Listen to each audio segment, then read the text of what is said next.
Assalamualaikum sahabat semua. Kali ini saya akan mengisahkan seorang Pak RT yang dituduh menggunakan ijazah palsu sebagai persyaratan untuk bisa menjadi RT. Bagaimana bisa terjadi seorang Pak RT bisa menggunakan ijazah palsu untuk melamar sebagai RT?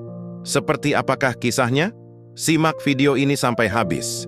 Namun sebelumnya saya sarankan subscribe dan like, jangan lupa juga aktifkan lonceng notifikasinya agar tidak ketinggalan video-video terbaru dari channel ini. Kampung Sukamaju, sebuah desa kecil yang asri di pinggiran kota, tengah bersiap mengadakan pemilihan ketua RT yang baru. Posisi ketua RT dianggap strategis karena bukan hanya sebagai pemimpin administratif, tapi juga sebagai perpanjangan tangan pemerintah dan tokoh panutan warga. Antusiasme warga begitu tinggi karena dalam 5 tahun terakhir, kampung ini mengalami stagnasi dan banyak yang berharap ada perubahan. Di antara beberapa nama yang mencalonkan diri, muncul sosok Pak Junaedi. Pria berusia sekitar 50 tahun itu baru menetap di kampung tersebut 2 tahun terakhir, namun cukup aktif dalam kegiatan sosial, terutama saat pandemi, ketika ia terlibat dalam pembagian sembako dan pengorganisasian pos ronda. Pak Junaedi mencuri perhatian karena latar belakang pendidikannya. Dalam selebaran kampanye yang disebarkan oleh tim suksesnya, tertulis bahwa ia adalah lulusan Universitas Pertiwi Mandiri, jurusan administrasi publik. Klaim tersebut membuat warga kagum, karena jarang ada yang memiliki latar pendidikan tinggi di kampung itu. Banyak yang berharap ia akan membawa perubahan sistematis dan modern dalam birokrasi RT yang selama ini cenderung lambat dan tradisional. Namun, bukan hanya Pak Junaedi yang mencalonkan diri. Ada 3 kandidat lain yang tak kalah kuat. Pak Karno, pensiunan guru SD yang telah tinggal di kampung itu sejak muda. Pak Sarmadi, pedagang bahan bangunan yang dikenal suka membantu warga secara sukarela. Pak Budi, mantan ketua Karang Taruna, energik dan komunikatif, meski hanya lulusan SMA. Masing-masing punya basis pendukung. Pak Karno dikenal karena reputasinya sebagai pendidik, Pak Sarmadi karena kemurahan hatinya, dan Pak Budi karena kedekatannya dengan anak muda. Namun mereka kalah dalam satu hal, gengsi akademik.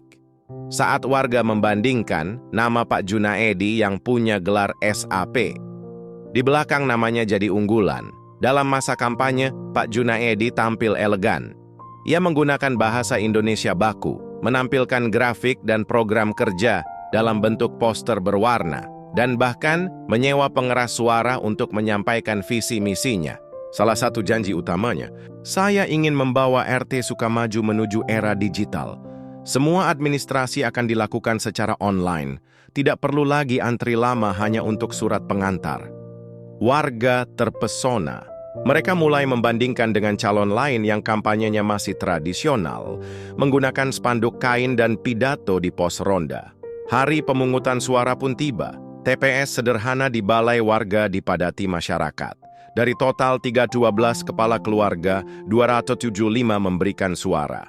Setelah proses penghitungan yang berlangsung hingga malam hari, hasilnya diumumkan.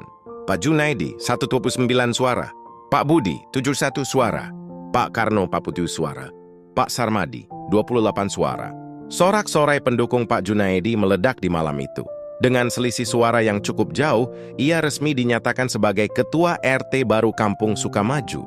Di acara pelantikan, Pak Junaedi berdiri di depan warga dengan setelan kemeja rapi, mengenakan peci hitam.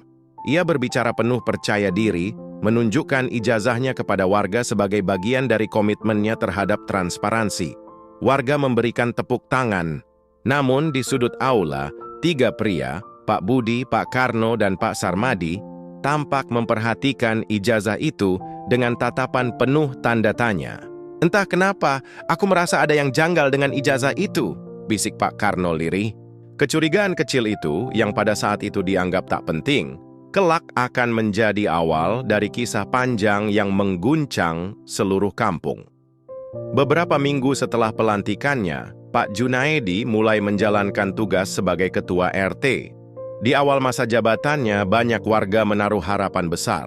Namun, seiring waktu berjalan, harapan itu mulai tergantikan dengan kekecewaan. perlahan namun nyata. Program digitalisasi RT yang dijanjikan hanya sebatas ide. Laman RT yang dijanjikan tak pernah dibuat.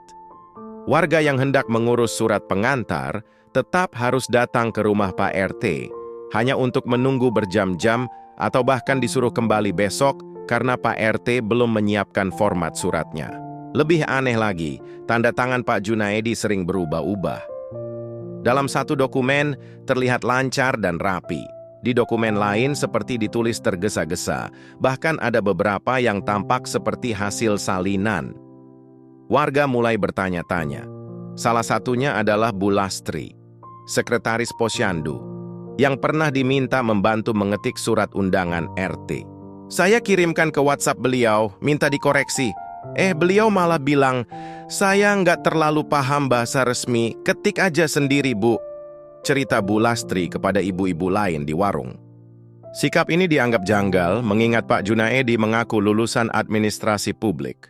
Bukankah seharusnya dia terbiasa dengan tata naskah dinas? Kemudian muncul cerita dari Pak Seno, bendahara RT sebelumnya. Ia merasa heran ketika Pak Junaedi tak bisa membedakan antara kwitansi dan nota pembayaran. Waktu laporan dana iuran warga saya sodorkan format Excel. Beliau malah tanya, ini ngisinya gimana ya Pak? Katanya sih sarjana. Cerita demi cerita menyebar seperti percikan api yang mulai memanaskan bara. Yang paling gelisah adalah 3 mantan calon ketua RT, Pak Karno, Pak Sarmadi, dan Pak Budi. Mereka bertiga awalnya tidak ingin ambil pusing, mengingat hasil pemilihan sudah sah. Namun setelah melihat banyak kejanggalan, mereka mulai bicara satu sama lain. Mereka berkumpul di teras rumah Pak Karno malam hari ditemani kopi dan gorengan. Pak Budi membuka obrolan. Kalian ingat nggak pas pelantikan itu? Dia nunjukin ijazah, tapi anehnya logonya buram. Nama kampusnya juga saya cari di internet, nggak ada. Pak Sarmadi menimpali. Kalaupun ada bisa jadi palsu, bisa jadi kampus abal-abal, atau malah ijazah beli. Pak Karno, yang paling tenang namun tajam pengamatannya berkata, kalau kita asal menuduh bisa dituntut, tapi kalau benar, ini pemalsuan dokumen. Kita harus pastikan dulu. Akhirnya mereka bertiga sepakat menginvestigasi latar belakang pendidikan Pak RT secara diam-diam. Mereka mencoba menelusuri kampus tempat Pak Junaedi mengaku lulus, Universitas Pertiwi Mandiri, yang menurut mereka tidak punya rekam jejak jelas. Pak Budi mencoba menghubungi teman lamanya yang bekerja di Dinas Pendidikan Kabupaten untuk menanyakan keabsahan perguruan tinggi tersebut. Semakin dicari, semakin banyak kejanggalan muncul. Universitas tersebut tidak terdaftar dalam database resmi perguruan tinggi nasional. Bahkan, alamat kampusnya berubah-ubah di internet. Tanpa disadari, desas-desus mulai menyebar ke warga. Pembicaraan warung, grup WhatsApp, hingga ibu-ibu pengajian mulai membicarakan kemungkinan ijazah palsu. Jangan-jangan dia cuma numpang jadi orang pintar padahal aslinya bukan siapa-siapa, celetuk seorang warga di pos ronda. Pak Junaedi mulai merasakan perubahan sikap warga. Orang-orang mulai menjaga jarak. Beberapa mulai mempertanyakan keputusannya. Bahkan saat rapat bulanan, ada warga yang dengan lantang bertanya, Pak RT, ijazah yang Bapak tunjukkan itu benar-benar asli kan? Wajah Pak Junaedi langsung menegang. Sorot matanya berubah, namun ia masih menahan diri. Ia hanya menjawab singkat, tentu saja asli, saya tidak punya alasan untuk berbohong.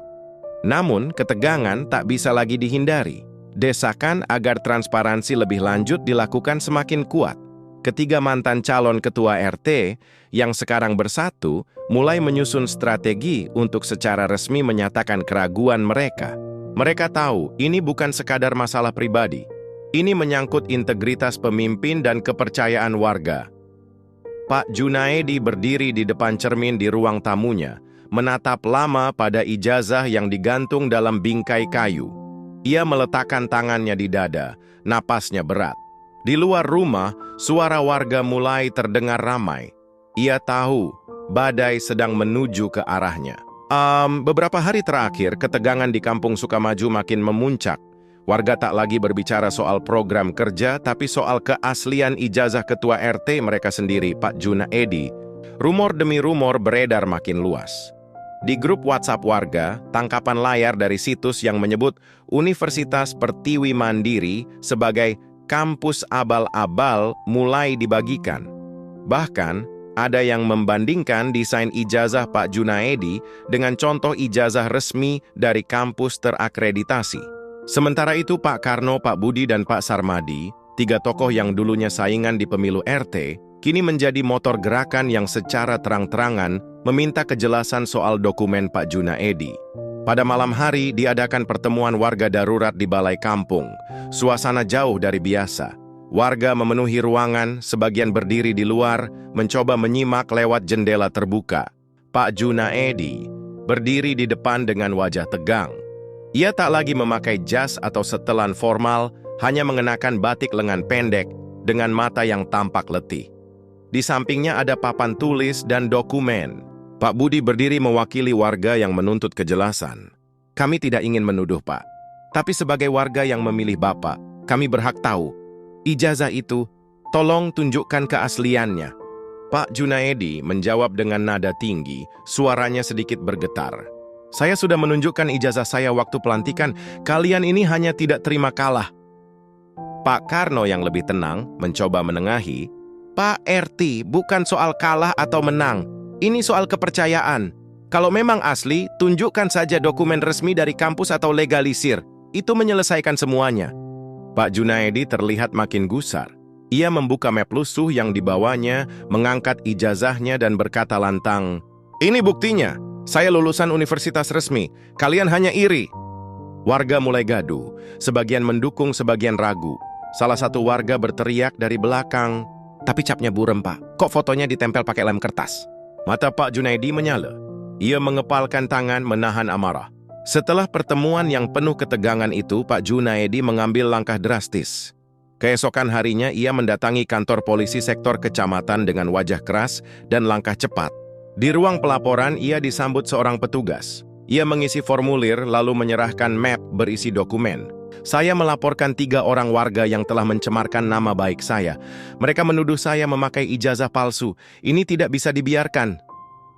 Polisi mencatat laporannya dan menerima dokumen berupa salinan ijazah, surat pelantikan sebagai ketua RT, serta rekaman suara dari pertemuan malam itu.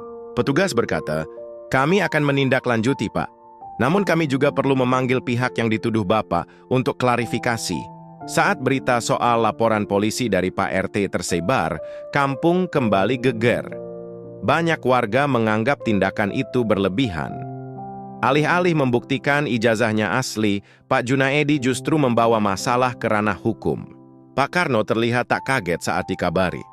Di rumahnya, bersama Pak Budi dan Pak Sarmadi, ia berkata, kalau dia yakin ijazahnya asli, dia tak perlu takut bukti. Tapi kalau sampai melapor, itu artinya dia ingin membungkam kita. Kita harus siapkan semua bukti pendukung kita. Ketiganya sepakat untuk menghadapi proses hukum dengan tenang. Mereka yakin kebenaran akan terungkap jika penyelidikan dilakukan secara objektif. Di malam hari, tampak Pak Junaedi berdiri di depan rumahnya, memandangi langit yang mendung. Dari jendela rumahnya, terlihat foto dirinya sedang memegang ijazah digantung dalam figura. Perlahan ia melepas figura itu dari dinding, meletakkannya di meja. Ia duduk, menunduk, mengusap wajahnya. "Apa yang sudah aku lakukan?" gumamnya lirih. Kampung Sukamaju tak pernah setegang ini. Warga terbelah dua. Sebagian masih membela Pak Junaedi, ketua RT yang mereka pilih, dan sebagian mulai yakin ada sesuatu yang disembunyikan olehnya. Kabar tentang laporan ke polisi kini menjadi bahan pembicaraan utama. Bahkan pedagang sayur pun kini lebih sering ngobrol soal kasus ijazah palsu daripada harga cabai. Sementara itu, pihak kepolisian sektor kecamatan mulai bergerak. Kasus ini kini resmi naik ke tahap klarifikasi awal. Surat panggilan dari polisi diterima oleh Pak Junaedi, Pak Karno, Pak Budi, dan Pak Sarmadi. Mereka dijadwalkan datang dalam waktu berbeda untuk menghindari benturan langsung antar pihak. Pak Junaedi datang lebih dulu. Ia duduk di ruang penyidik, tampak tegang. Di hadapannya, seorang penyidik menatapnya serius. "Bisa Anda jelaskan asal-usul ijazah ini, Pak Junaedi?" "Saya dapat dari kampus di Jakarta, Universitas Pertiwi Mandiri." "Apakah Anda masih memiliki kontak dengan kampus tersebut?" "Tidak, kampusnya sudah pindah," katanya. Penyidik mencatat dengan cepat. Ia mengambil dokumen fotokopi ijazah yang diberikan Pak Junaedi dan memperhatikannya, kertas buram, cap tak jelas, serta foto yang tampak tempelan baru. "Apakah ini asli?" tanya penyidik lebih tajam. "Ya, asli," jawab Pak Junaedi. Tapi nadanya mulai goyah. Hari berikutnya, Pak Karno, Pak Sarmadi, dan Pak Budi datang memenuhi panggilan polisi. Mereka membawa bukti berupa salinan tangkapan layar dari situs resmi Dikti. Tidak ditemukan nama kampus yang disebut Pak Junaedi. Contoh format ijazah dari kampus negeri dan swasta sebagai pembanding. Rekaman video pelantikan yang menunjukkan Pak Junaedi memamerkan ijazah buram. Screenshot Google Maps yang menunjukkan alamat kampus tersebut tidak sesuai dan berpindah-pindah lokasi. Penyidik menanyai ketiganya satu persatu. Pak Karno berkata, "Kami tidak ingin menjatuhkan. Tapi RT adalah pemimpin. Kalau dasar dia palsu, bagaimana masyarakat bisa percaya?" Pak Sarmadi menambahkan, "Kami bukan melapor karena kalah pemilu. Kami curiga karena tindakan dan keterangannya tidak sesuai. Kami ingin kebenaran dibuka." Polisi mencatat semuanya. Mereka menyampaikan bahwa kasus ini akan dilimpahkan ke tingkat unit reskrim untuk diselidiki lebih lanjut. Polisi menelepon Pak Junaedi, memintanya hadir kembali untuk klarifikasi lanjutan. Di layar, terlihat Pak Junaedi menerima panggilan dengan tangan gemetar. Ia melihat ke arah map berisi ijazah di meja. Perlahan, ia buka dan menatap foto yang ia tempelkan di sana. Matanya mulai basah. "Rifki Maulana, siapa kamu sebenarnya?" bisiknya pelan. Langit mendung menyelimuti kampung Sukamaju pagi itu. Di kantor polsek setempat, suasana lebih sibuk dari biasanya. Di ruang penyidik, seorang petugas meletakkan map berstempel merah di atas meja. Map itu berisi hasil penyelidikan lengkap yang tak terbantahkan. Ijazah atas nama Junaedi adalah palsu. Data dari Pangkalan Data Pendidikan Tinggi, PD Dikti, menunjukkan bahwa nomor ijazah itu terdaftar atas nama Rifki Maulana, alumni tahun 2003 dari Universitas di Bandung, bukan dari Jakarta seperti yang diklaim. Lebih mengejutkan lagi, saat tim penyelidik menghubungi Rifki Maulana langsung melalui data alumni, pria itu kaget dan langsung berkata, "Saya tidak pernah kenal siapa itu Junaedi. Kalau ijazah saya dipakai itu penipuan. Saya masih simpan aslinya." Hari itu, Pak Junaedi dipanggil lagi oleh penyidik. Wajahnya tampak jauh berbeda dari biasanya. Tidak ada senyum, tidak ada semangat. Ia hanya menunduk saat masuk ruangan. Di depannya, penyidik menunjukkan dua dokumen. Satu, fotokopi ijazah versi Pak Junaedi. Dua, fotokopi ijazah asli milik Rifki Maulana. Penyidik bertanya pelan, namun tegas. "Apakah Bapak membeli ijazah ini dari seseorang?" "Ya," jawab Pak Junaedi pelan. "Dari siapa?" "Saya tidak tahu nama aslinya. Dulu dia jual ijazah lewat kenalan saya di Jakarta. Katanya resmi."